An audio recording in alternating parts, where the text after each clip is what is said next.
আপুনিও কঁঠাল নাইবা কঁঠালৰ গুটি খাই ভাল পায় নেকি? এই গ্ৰীষ্মকালত আপুনি বাৰু প্ৰায় কেইসাঁজ ভাতৰ লগতে নাইবা প্ৰায় কেইসাঁজতে বাৰু কঁঠাল গুটি খাই আছে নেকি? বা আপুনি প্ৰায় কঁঠাল গুটি খায় নেকি? যদিহে আপুনি কঁঠাল গুটি ভাল পায় নাইবা আপুনি কঁঠাল গুটি খাই আছে তেনেহলে আজিৰ এই ভিডিঅ'টো আপোনাৰ বাবে। নমস্কাৰ, আস্থা ক্ৰিয়েশ্যনৰ নতুন এটা ভিডিঅ'ৰ মাজলৈ আপোনালোক সকলোকে পোনপ্ৰথমে স্বাগতম জনাইছো। আজিৰ এই ভিডিঅ'টিৰ জৰিয়তে কঁঠাল গুটিৰ কেইটামান উপকাৰিতা তথা কঁঠাল গুটি খালে আপুনি কেনেকৈ উপকাৰ পাব নাইবা আপোনাৰ কেনেকৈনো অপকাৰ হ'ব সেই বিষয়ে কিছু কথা আলোচনা কৰিম, গতিকে ভিডিঅ'টি স্কিপ নকৰাকৈ শেষলৈকে চাই থাকিব। গ্ৰীষ্মকালত কঁঠাল গুটি নাইবা কঁঠাল হৈছে আমাৰ স্বাস্থ্যৰ কাৰণে এক অতিকৈ উপকাৰী খাদ্য। কঁঠালৰ গুটিৰ পুৰুষতকৈ মহিলাৰ কাৰণে বেছি উপকাৰী বুলি কোৱা হয়। কঁঠালক নিৰামিষ মাংস বুলিও কোৱা হয়। কঁঠালৰ ভাজি, পিঠা, আচাৰ লগতে অন্যান্য বহুতো সোৱাদযুক্ত ৰেচিপি আপোনালোকে বনাব পাৰে। আনহাতে শাক পাচলিতকৈ কঁঠালৰ গুটিত বহু পৰিমাণে প্ৰটিন থাকে। যদিহে আপুনি নিৰামিষ ভোজী তেনেহলে কঁঠাল খোৱাটো আপোনাৰ কাৰণে অত্যন্ত উপকাৰী হ'ব পাৰে। কঁঠালৰ গুটিত কেৱল প্ৰটিনেই নহয়, vitamin A, C, thiamine, potassium, calcium, iron, zinc ইত্যাদি বহুতো প্ৰচুৰ পৰিমাণে থাকে।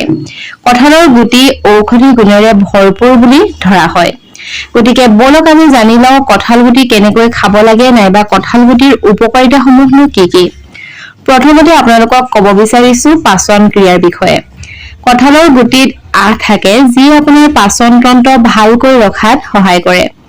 ইয়াৰ দ্বাৰা কোষ্ঠকাঠিন্যৰ দৰে সমস্যাৰ পৰাও সকাহ পোৱা যায়। দ্বিতীয়তে ৰোগ প্ৰতিৰোধ ক্ষমতা।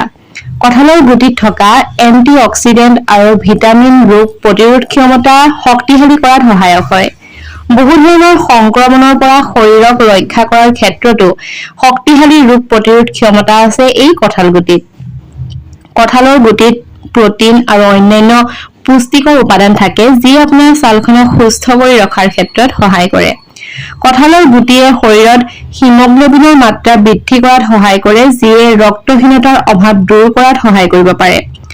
যদিহে আপোনাৰ ৰক্তহীনতা আছে তেনেহলে আপুনি আজিৰ পৰাই কঁঠালৰ গুটি খোৱা আৰম্ভ কৰিব পাৰে। কঁঠালৰ গুটিত পটাছিয়াম থাকে যি ৰক্তচাপ নিয়ন্ত্ৰণৰ ক্ষেত্ৰত সহায়ক হয়, লগতে এইবোৰে হৃদযন্ত্ৰ সুস্থ কৰি ৰখাৰ ক্ষেত্ৰতো সহায়ক হয়। কঁঠালৰ গুটিত কেলছিয়াম আৰু মেগনেছিয়ামৰ উপস্থিতিয়ে আপোনাৰ হাড়সমূহ মজবুত কৰাত সহায় কৰে। কঁঠালৰ গুটি কিন্তু স্বাস্থ্যৰ কাৰণে যেনেকৈ উপকাৰী ঠিক তেনেকৈ ছালৰ কাৰণেও খুব বেছি উপকাৰী।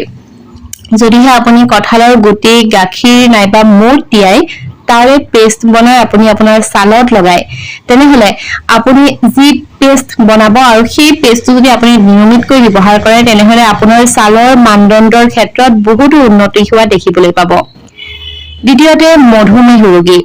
কঁঠালৰ গুটি ডায়েবেটিছ ৰোগীৰ কাৰণে খুবেই উপকাৰী হ'ব পাৰে, কাৰণ ই তেজত চেনিৰ মাত্ৰা বজাই ৰখাত সহায় কৰে।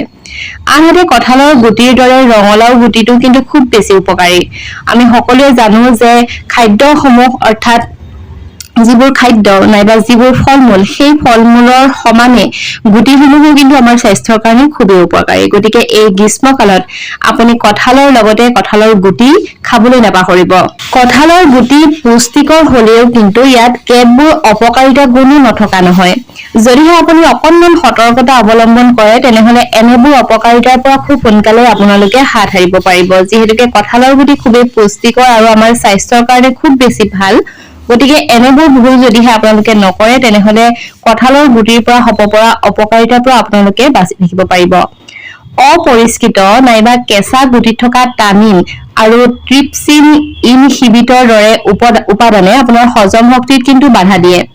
অতিমাত্ৰা কঁঠাল গুটি সেৱন কৰিলে আপোনাৰ পেট ফুলা, ব্লাড চুগাৰ কমোৱা লগতে তেজ গোট মৰা প্ৰক্ৰিয়া লেহেমীয়া কৰি ৰক্তক্ষৰণৰ সম্ভাৱনা বঢ়াই তোলে।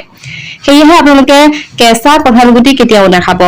পৰিমিতভাৱে সিজাই নাইবা পুৰিহে কঁঠাল গুটি সেৱন কৰিব লাগে।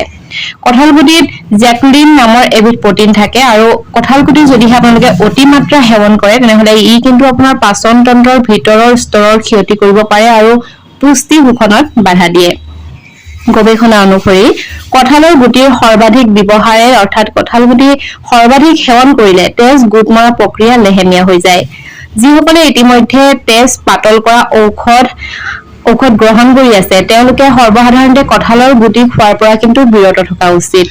কেঁচা কঁঠাল গুটিত টানিন থাকে আৰু যাৰ জৰিয়তে খনিজ আৰু পুষ্টিৰ শোষণত বাধা দিয়ে। সৰ্বাধিক পৰিমাণে কঁঠাল গুটি খালে অৰ্থাৎ কঁঠাল গুটিত প্ৰচুৰ পৰিমাণে যিহেতুকে ফাইবাৰ থাকে গতিকে অত্যাধিক পৰিমাণে খালে আপোনাৰ গেছ নাইবা পেট ফুলা নাইবা কোষ্ঠকাঠিন্যৰ দৰে সমস্যাও হ'ব পাৰে।